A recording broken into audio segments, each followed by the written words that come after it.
सद्बुद्धि, सन्मार्ग और कार्य का संकल्प देना, अडिग रहे विश्वास तुम पर, ऐसा अंतः कर देना, मेरे हृदय में आने में तुम्हें कोई संकोच न हो। हे गुरुदेव, मुझे नज़रों से दूर कभी न होने देना। हे गुरुदेव, मुझे नज़रों से दूर कभी न होने देना। नमस्कार। गायत्री चिंतन धारा के इस सतत प्रवाह में आप सभी का स्वागत है। मित्रों, जैसा कि आपने शीर्षक देखा आज का, जब आप चलना चाहे खुशियों के मार्ग पर, खुशियों के रास्ते पर, तो आपको किन चीज़ों का ध्यान देना चाहिए। सबको खुशियाँ चाहिए, सब खुशियों के मार्ग पर चलना चाहते हैं, तो किन महत्वपूर्ण बातों का इसमें ध्यान रखना ज़रूरी है। क्योंकि जो काम जैसे होता है ना, वो काम वैसे ही होगा। सवाल ये नहीं है कि लोग क्या करते हैं, सवाल ये नहीं है कि आपको क्या पढ़ाया गया है, सवाल ये भी नहीं है कि आपके मन में क्या बात आई। बात यह है कि जीवन व्यवहार में जो व्यावहारिक है, जो उपयुक्त है, वही चलेगा। अब आपको खुशियों के मार्ग पर चलना है, आपका शरीर का स्वास्थ्य ही ठीक नहीं है, तो कैसे करेंगे? अस्वस्थ शरीर कभी खुशियों का स्वामी तो हो नहीं सकता। आपका अध्ययन ही नहीं है, आपकी सत्संग नहीं है ना, तो जीवन में आपको सन्मार्ग नहीं दिखेगा। सन्मार्ग नहीं दिखेगा तो आपसे गलतियां होंगी, है नहीं। किसी बात की चिंता न हो, बड़ी समस्याएं न हो, समाज में हमारा सम्मानजनक स्थान हो, अपने लोग हों, अपने लोगों का जीवन में सहारा हो, तो जीवन भी सहज और सरल हो जाता है। पर इन सभी स्थितियों के लिए व्यक्ति को जागरूक होकर सतत अपनी ओर से भी कोशिश करनी पड़ेगी ना, अपनी ओर से भी कोशिश करनी पड़ेगी कि ऐसी परिस्थितियां बने, क्योंकि परिस्थितियां दुख देती हैं, परिस्थितियां खुशियां लाती हैं, है नहीं। अब आज की सामाजिक परिस्थितियों में, कम से कम शहरों में तो ये बातें देखने में बहुत कम आती है कि लोग मिलजुल के रहते होंगे, एक दूसरे की खुशियों का ख्याल रखते होंगे, एक दूसरे के लिए समय देते होंगे। ये शहरों में तो नहीं दिखता, मतलब रेयर है शहरों में। और गांव में भी अब शहरी सभ्यता पहुंच गई है, तो मतलब सब जगह इसका अकाल ही दिख रहा है, एक तरह से कहें तो, है नहीं। प्रैक्टिकली होता यही है कि बार बार लोगों से उपेक्षा मिलती है, आपके विचार सुनने को, आपके विचार समझने को कोई तैयार नहीं होता, है ना। लोगों के पास समय नहीं रहता, सबकी अपनी अपनी योजनाएं होती हैं, सब लोग अपने अपने काम में इतना व्यस्त होते हैं, अपनी प्लानिंग में, कि वो दूसरे की बात देखना सुनना ही नहीं चाहते। इसलिए जीवन में उपेक्षा होते रहती है, नेगलेक्ट करते हैं लोग, नहीं, नेगलेक्ट करते हैं एक दूसरे को। संबंध लोगों से बनते हैं तो काहे के जरूरी संबंध, ज़रूरत की पूर्ति ही लोग संबंध रखते हैं ना। अरे उसको क्या मिलना है, अरे उससे क्या काम है, फालतू आदमी से क्यों मिलते हो, वो फालतू आदमी भी फालतू हो गया।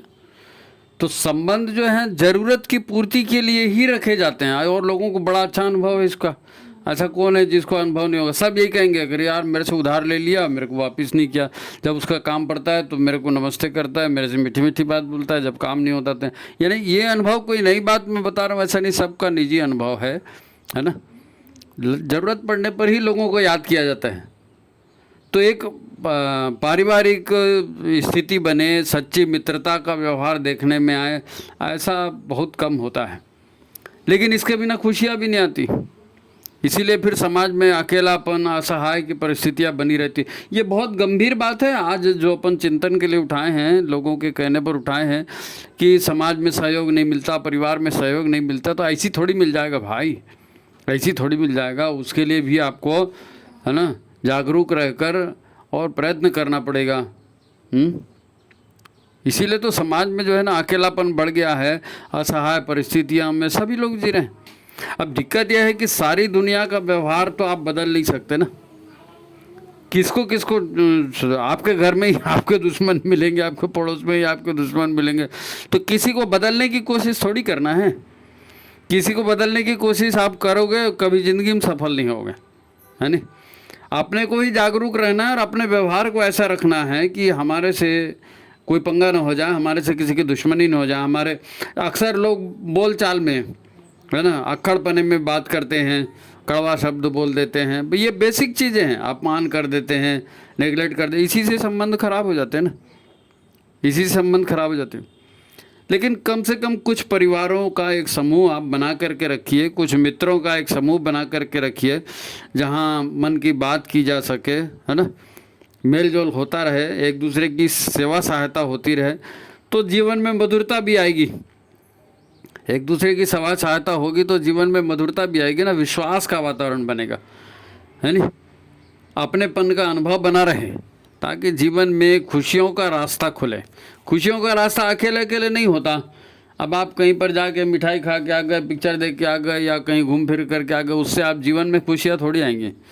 जीवन में खुशियाँ वो एक इवेंट होता है, ठीक है, मिठाई खाई, खाते समय अच्छा लगा, घूमने गए, घूमते समय अच्छा लगा, पिक्चर देखने गए, पिक्चर देखते समय अच्छा लगा। लेकिन जीवन तो ऐसी नहीं, जीवन सामूहिकता का होता है ना। हमको तकलीफ दूसरे से मिलती है तो हमको सेवा भी दूसरे से मिलती है ना।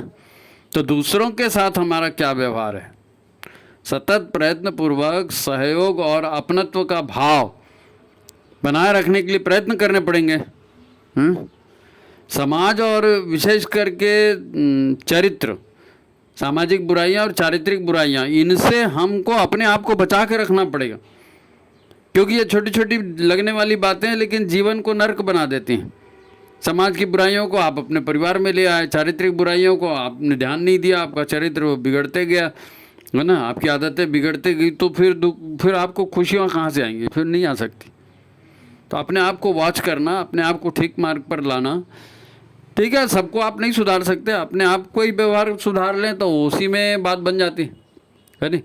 परिवार और समाज का सहयोग, है ना, बहुत कीमती होता है, यह इतनी आसानी से नहीं मिलता, और उस सहयोग को प्राप्त करने की कीमत भी चुकानी पड़ती है।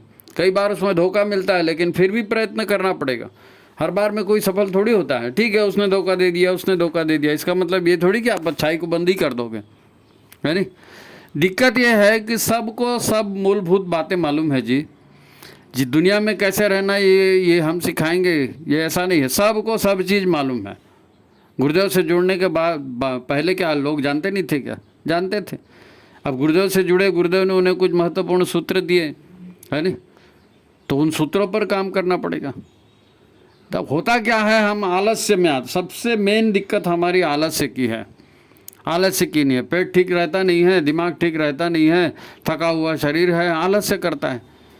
फिर आलस्य से मोह बनता है, मोह से फिर अज्ञान बढ़ता है, स्वार्थ बढ़ता है, ईर्ष्या द्वेष सब बढ़ते जाते हैं। अपने यहाँ बहुत एक महत्वपूर्ण सुभाषित है, इसके लिए आपने बचपन में पढ़ा होगा। जितने सुभाषित हैं ना, इनको तो रोज़ पढ़ा जाना चाहिए। घर में बच्चों को भी रोज़ पढ़वाया जाना चाहिए, रोज़ बच्चों को भी पढ़वाएं।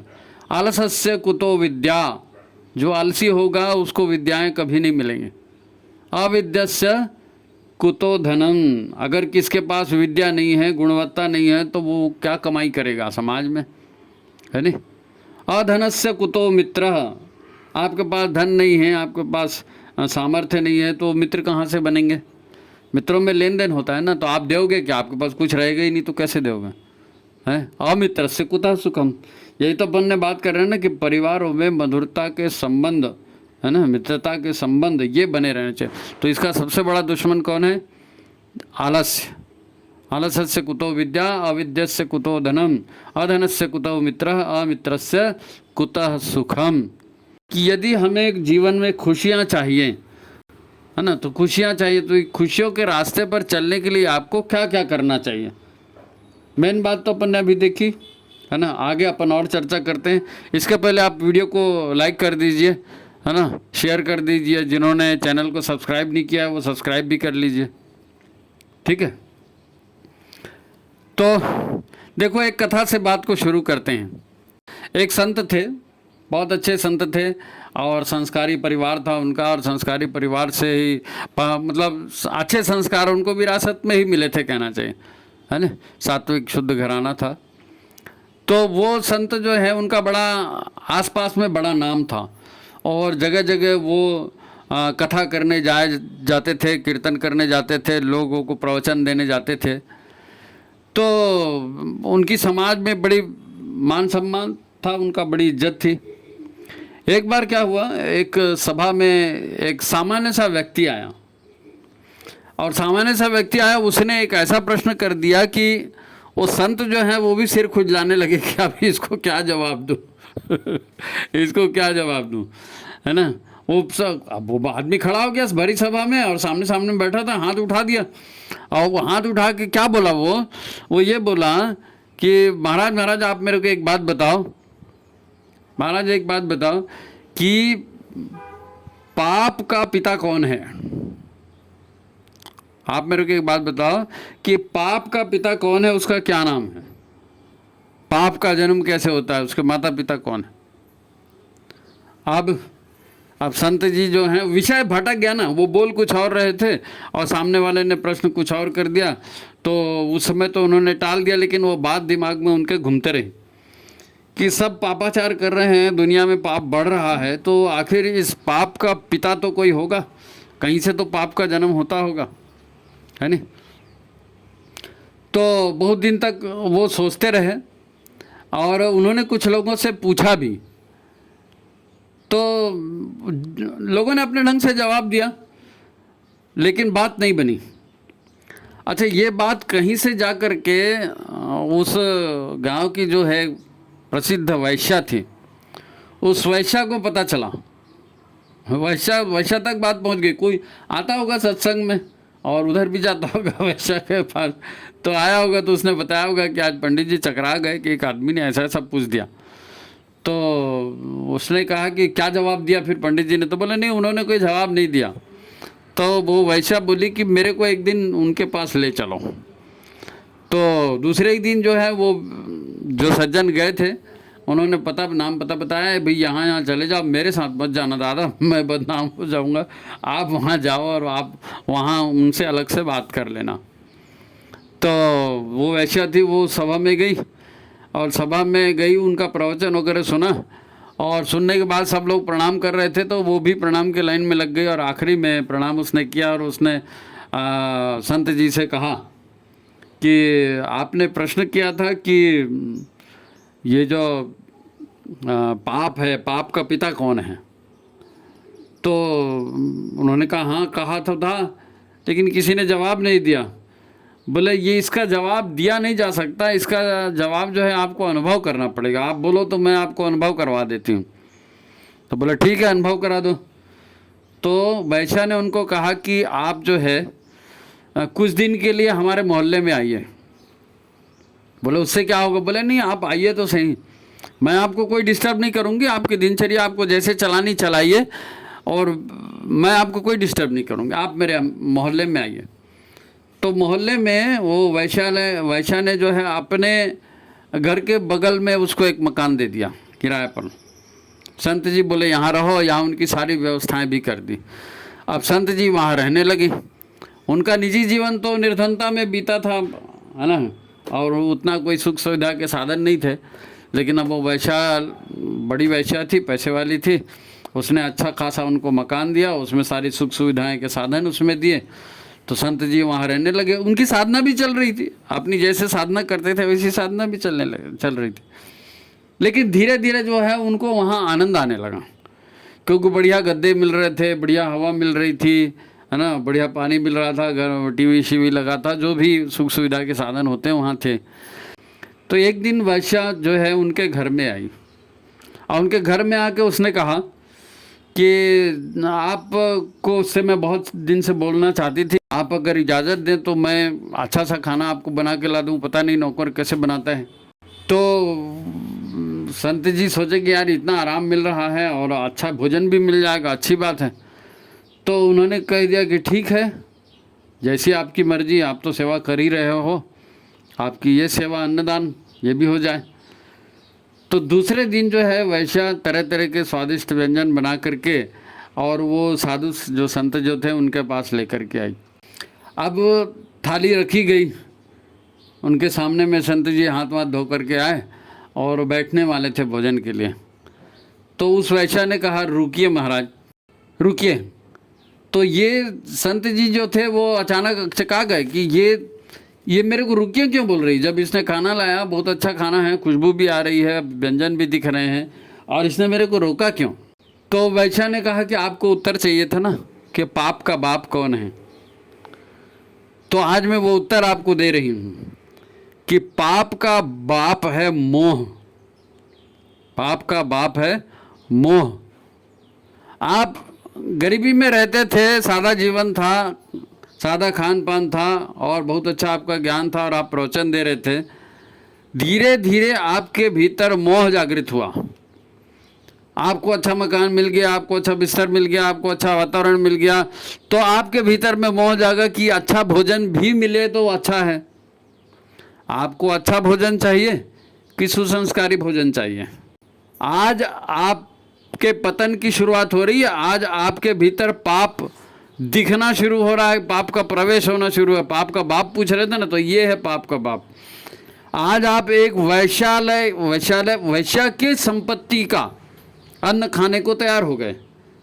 आप चारित्रिक रूप से आदर्श के रूप में इतने गिर गए कि वैश्या का अन्न खा रहे हैं। और जब आप वैश्या का अन्न खाएंगे तो आपकी क्या दुर्गति होने वाली है आप समझ जाइए। इतने दिनों की साधना, इतने दिनों का तप, इतने दिनों का मान सम्मान सब धूल में मिल जाएगा आप वैश्या का अन्न खाएंगे तो संत जी का दिमाग चकरा गया। अचानक उनको होश में आए कि अरे ये मैं क्या कर रहा हूँ, अरे मैं क्या कर रहा हूँ।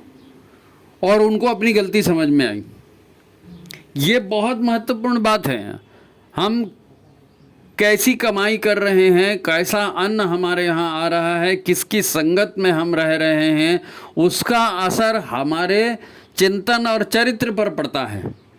और चिंतन और चरित्र से हमारा व्यवहार बिगड़ता है।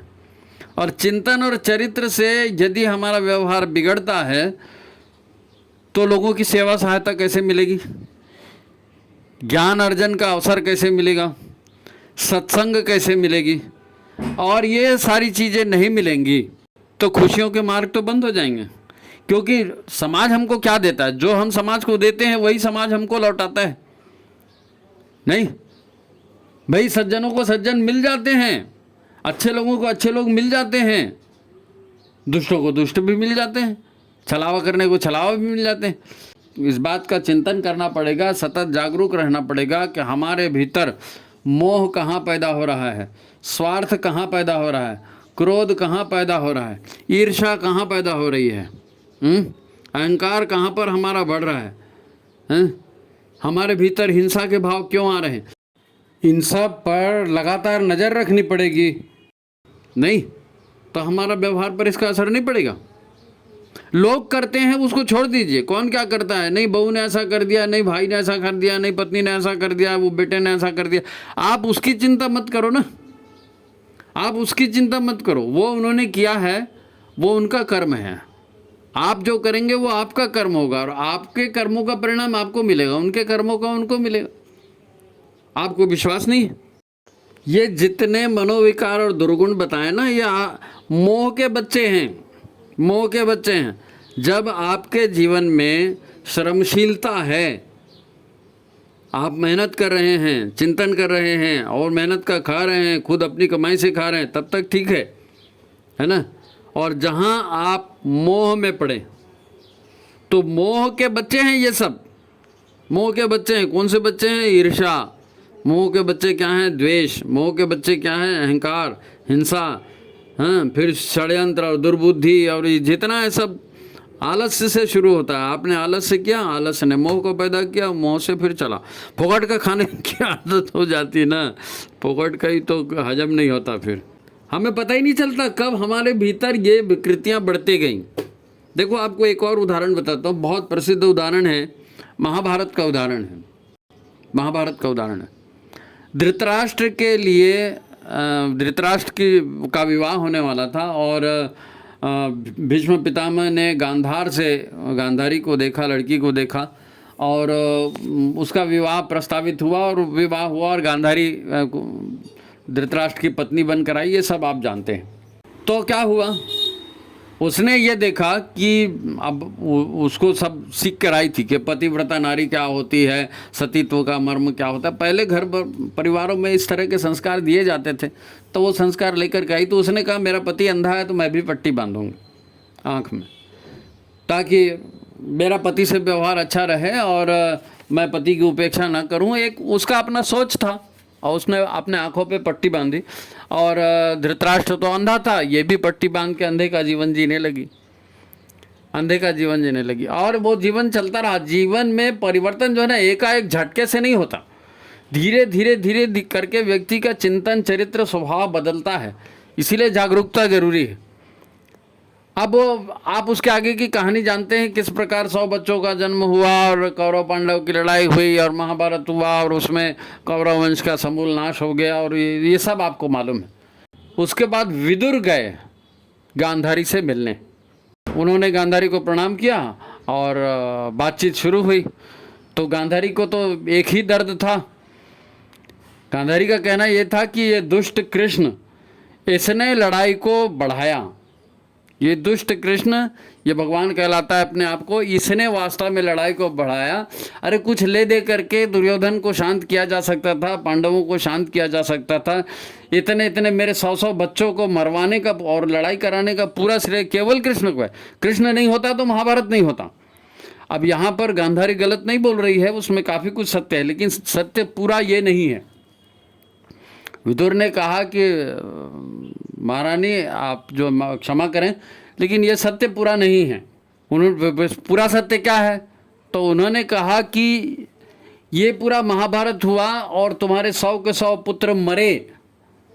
इसके लिए यदि आप दोष ढूंढते जाओगे तो सबसे आखिरी में यही निकलेगा कि गांधारी स्वयं दोषी थी। अब गांधारी गुस्से से लाल पीली हो गई, बोले मैं दोषी अपने बच्चों को मरवाने के लिए? मैंने मरवाया अपने बच्चों को? क्या बात करते हो आप, क्या बात करते हो आप? मैंने मरवाया अपने बच्चों को? तो उन्होंने कहा कि भाई आप महारानी क्षमा करें और शांत हों। और अब तो लड़ाई हो गई, अब तो सब मर खप गए। आप ध्यान से सुनो तो सही, आप ईर्ष्या और द्वेष का पालन कर रहे हो। और उसी समय क्या हुआ था, कृष्ण भी आके मिल के गए थे। तो कृष्ण का जाना और विदुर का आना एक साथ हुआ था।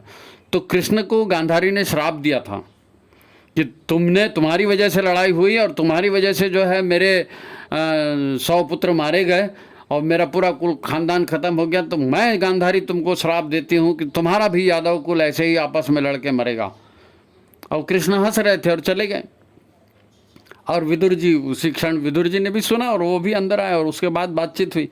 तो उसके बाद में उसने कहा कि तुम कृष्ण को दोष देती हो, तुमने शुरुआत तुम्हारे से ही हुई है, तुम्हारे से ही हुई है। भाई पांडु को राज्य दिया गया, उसके बाद में युधिष्ठिर बड़ा था, युधिष्ठिर को राज्य दिया गया है ना, और ये चलने का था। लेकिन अड़चन क्या हुई? अड़चन ये हुई कि तुम्हारे साथ तुम्हारा भाई आया शकुनी, और शकुनी ने तुम्हारे बच्चों को क्या संस्कार दिए? ईर्ष्या, द्वेष और अहंकार को कूट कूट के भरा गया। प्रतिशोध की भावना जो है दुर्योधन और दुशासन के मन में कूट कूट के भरी गई। तुम्हारे भाई ने भरा, तुम देख रही थी, अनुभव होता। तुमने कई बार भाई को टोका भी कि इस तरह की बातें मत बताओ, लेकिन धीरे धीरे तुम खुद उसी प्रवाह में आ गई।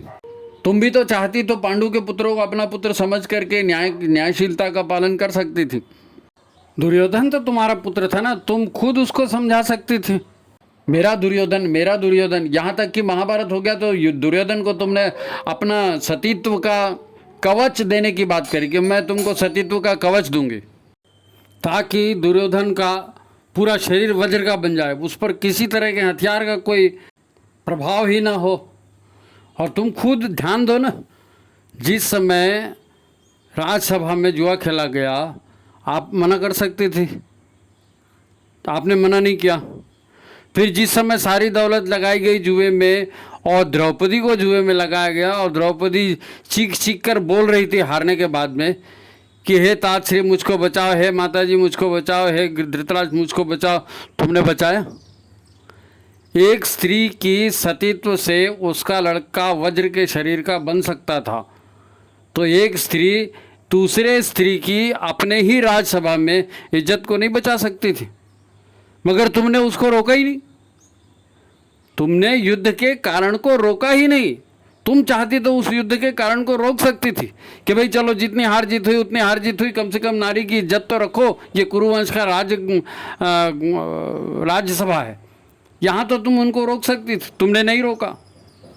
तो तुम जो कुछ करोगे उसकी प्रतिक्रिया नहीं होगी? क्यों नहीं होगी? हुई है। आज उसका दोष इसको उसको दे रहे हो, तुम्हारे हाथ में वो सांप था, तुम वो सब रोक सकती, तुमने नहीं रोका। और ना ही अपने पति को बोलकर उसके लिए रोकवाया उसको, दोनों ने नहीं रोका। सोच कर देखो हुआ क्या था।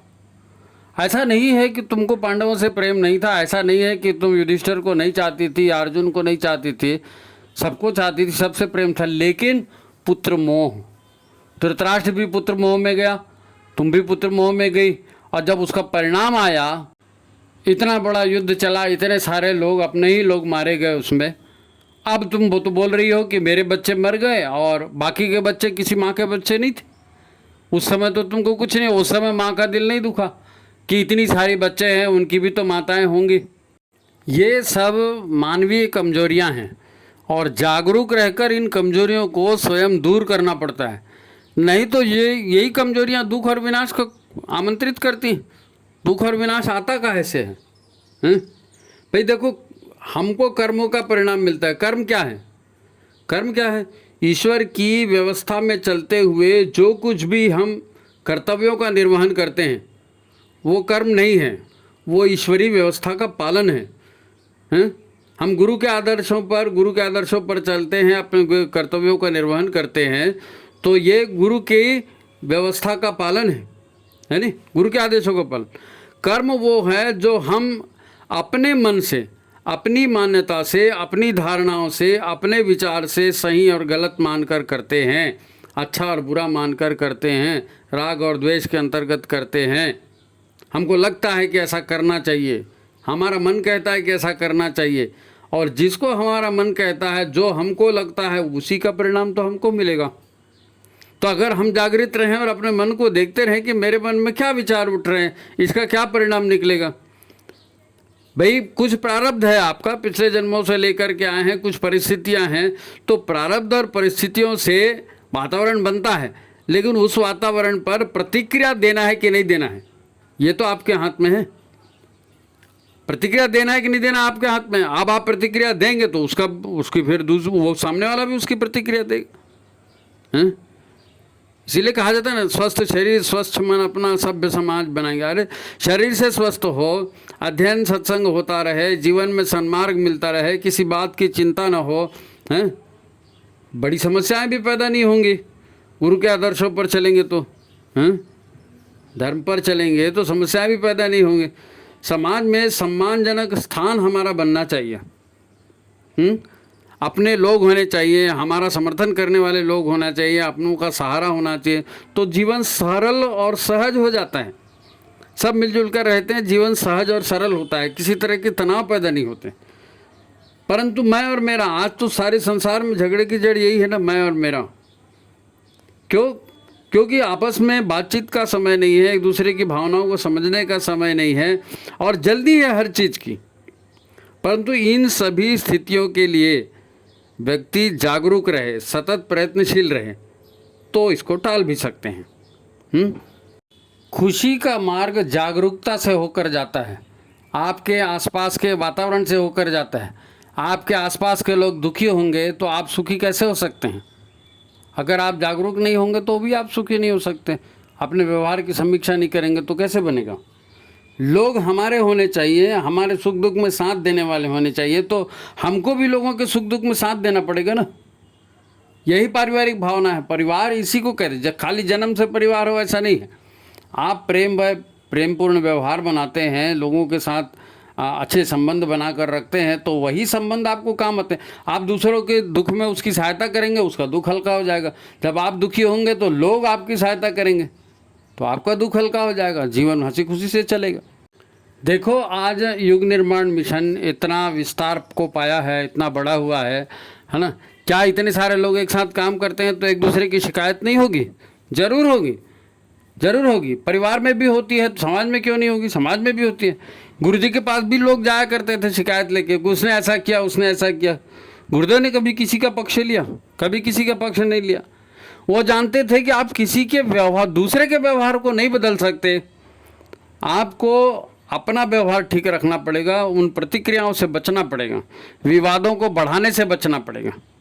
वो बड़ी लाइन खींचो बोलते हैं ना, वो भाई कि आप ठीक है, अपने ढंग से कुछ दूसरा काम करके देखो, बड़ा काम करके देखो, है ना।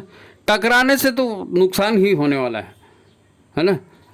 आप दूसरे की सहायता करके देखो। आज आपकी बात वो नहीं सुन रहा है, आप उसकी सहायता करेंगे, उसके साथ प्रेमपूर्ण व्यवहार रखेंगे, हो सकता है कल आपकी बात सुनना शुरू कर दे। आप कहेंगे साहब हमारे पास इतना समय नहीं है। अब ये तो सारी समस्याएं हैं, समय है नहीं है, अच्छा लगता है बुरा लगता है, किस समय क्या करना है क्या नहीं करना। सिद्धांत की बातें आपके सामने में, व्यवहार में उसको कैसे लाना है ये आपके विवेक पर निर्भर है। इतना तय है कि आप परिवार को छोड़ नहीं सकते, दूसरा परिवार आपको मिलेगा नहीं। ठीक है, समाज में एक जगह जैसे व्यक्ति मिले, अगर आप शहर को छोड़ के दूसरे शहर में जाएंगे, दूसरे गांव में जाएंगे, वहाँ भी लोग तो आपको ऐसे ही मिलेंगे ना, लोग आपको ऐसे ही मिलेंगे। तो खुशियाँ आएंगी कैसे, खुशियाँ आएंगी कैसे। एक दिन मैं सदगुरु जी का प्रवचन सुन रहा था, उनसे एक प्रश्न किया गया। वो प्रश्न ऐसा था कि जन्म मरण और पुनर्जन्म वाला विषय था वो, कि आदमी को अपने कर्म का फल मिलता है और फिर अगला जन्म होता है, तो ये क्या है। तो उन्होंने पूछा था कि क्या वाकई अगला जन्म होता है। तो उन्होंने कहा, और हमको भी इस बात पर ध्यान देना चाहिए, उन्होंने कहा कि तुमने क्या कभी किसी मृत व्यक्ति को देखा है, किसी मृत व्यक्ति को देखा। उन्होंने कहा हाँ देखा है। बोले नहीं, शव को देखने की बात मैं नहीं कर रहा हूँ, डेड बॉडी देखने की बात मैं नहीं कर रहा हूँ। जितने भी आदमी होते हैं या तो स्वस्थ होते हैं या जीवित होते हैं, जो मर जाता है उसको मुर्दा कहते हैं। वो व्यक्ति थोड़ी है, वो तो मुर्दा है, उसको तो ले जाके जला देंगे, पंच दफना देंगे, उसकी अंतिम क्रिया कर देंगे। व्यक्ति तो गया, उसने वो शरीर छोड़ दिया, उसके पास समय नहीं था, उसने शरीर छोड़ दिया, अपनी भावनाओं कामनाओं के अनुसार उसने दूसरा शरीर धारण कर लिया। तो व्यक्ति कहाँ मरा, व्यक्ति नहीं मरा, कर्मों के फल से बंधा हुआ है वो, वहाँ पर कर्मों के फल पूरे नहीं मिल रहे हैं, तो फिर वो जाएगा, दूसरा शरीर धारण करेगा, अन्य परिस्थितियों में अन्य लोगों से जो भी उसका लेन देन होगा उसका निपटारा करेगा। अब हमारे पास में हमारा पूरा जीवन है, हमारे पास में हमारे गुरुदेव हैं, उनके बताए विचार हैं। अब हम या तो अपनी मन मर्जी कर लें, अपनी मान्यताओं अपनी धारणाओं के आधार पर काम कर लें, या फिर जीवन को संवारने की कोशिश करें, जीवन को बनाने की कोशिश करें, जीवन को खुशियों के मार्ग पर लाने की कोशिश करें। गुरुदेव ने कहा गृहस्थ एक तपोवन है। क्यों तपोवन कहा? गृहस्थ को कोई हनीमून की जगह तो नहीं बताया उन्होंने कि गृहस्थी वो चीज़ है जब शादी कर लोगे तो हनीमून बनाने मिलेगा, ऐसा तो नहीं हुआ। तपोवन कहा क्यों? क्योंकि यहाँ ऊंच नीच होता है, हमेशा अनुकूल व्यवहार नहीं मिलता, हमेशा अनुकूल परिस्थितियाँ नहीं मिलती, लेकिन उन परिस्थितियों में प्रतिक्रिया नहीं देना। जैसी परिस्थितियाँ आई हैं वैसी जाएंगी भी, जैसे अच्छे दिन आए हैं अच्छे दिन जाएंगे, बुरे दिन आए हैं बुरे भी दिन जाएंगे। अब हम नए ढंग से मेरा ऐसा कैसे कर दिया, मैं ऐसा कर दूंगा, मैं तुमको देख लूँगा, तो देख लो। फिर आप कर्म करोगे, सामने वाला उसको रिएक्ट करेगा, तो कर्म बंधन आपके बनते चले जाएंगे। ये खुशियों का रास्ता नहीं है। आप एक के बजाय चार को मारेंगे, उस समय आपको लगेगा मैं बहादुरी कर रहा हूँ, लेकिन चार को मारने का पाप आप अपने ऊपर लेकर के और आप उसको भुगतेगा कौन? तो खुद को ही भुगतना है। इसलिए तपोवन है, गृहस्थ एक तपोवन है ना।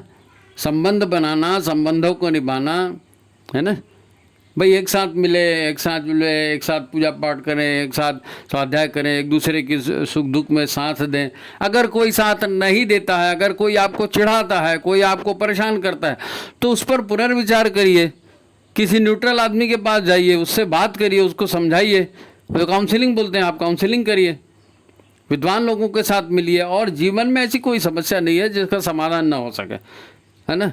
उत्तेजना में नशा पत्ती करना और आत्महत्या करना और मारना और हिंसा पे उतर जाना, ये मनुष्यों का लक्षण नहीं है, पशुत्व के लक्षण, ये पशुत्व के लक्षण है ना। लोग सोचते हैं कि भाई हम सबके सामने में नहीं करेंगे, बदला तो लेना है, बता के नहीं करेंगे, हो हल्ला नहीं करेंगे, चुपचाप ऐसी परिस्थितियाँ बना देंगे कि तू तो भुगतेगा, तू तो भुगतेगी। तो आखिर आप कर तो रहे हो ना। लोगों को मालूम है नहीं मालूम है, उससे फ़र्क नहीं पड़ता, उससे फ़र्क नहीं पड़ता। कर्म की ऊर्जाएं हैं, कर्म आपने किया है, ऊर्जा आपके पास ही रिटर्न आएगी ना, कहाँ जाएगी, कहाँ जाएगी। तो बेहतर यही है कि तपोवन के अर्थ को समझें। यहाँ तप करना पड़ता है, मन को मारना भी पड़ता है। काय के लिए? उज्जवल भविष्य के लिए, अच्छाई के लिए। मन के साथ जाएंगे हम। बचपन में हम लोग एक कथा सुनी थी, उसमें ये था कि आप परछाई के पीछे मत चलो, परछाई आपको हमेशा गड्ढे में ले जाएगी, है ना। आप जहाँ जाएंगे आपके पीछे आपकी परछाई जाएगी, लेकिन आप परछाई के पीछे जाओगे तो गड्ढे में जाओगे। इसलिए इस तरह की परिस्थितियाँ, उसने ऐसा किया उसने ऐसा किया तो मैं उसको कुछ रिएक्ट करूँ, नहीं, इधर नहीं जाना है। तपस्या करना है, मन नहीं मानता तो उसको समझाना है, उसको सन्मार्ग दिखाना है। गुरु इसीलिए है ना, गुरुदेव के वचन इसीलिए है। कष्ट होगा, तकलीफ होगी, मरण बिल्कुल मृत्यु जैसे कष्ट होंगे, पीड़ा होगी, बहुत ज़्यादा पीड़ा होगी, तो ठीक है ना, किसी जन्म में दी होगी तो आज वापस मिल रही है। जीवन को समाप्त करना उसका कोई ये नहीं है, समाधान नहीं है। तो देखें, चिंतन करें, है ना। ईश्वर की व्यवस्था पर चलना है, गुरु की व्यवस्था पर चलना है, वही खुशियों का मार्ग है ना। तो ठीक है, आज की बात यहीं समाप्त करते हैं। सभी को प्रणाम, नमस्कार। आप वीडियो को लाइक शेयर कर दीजिए, ठीक है, प्रणाम।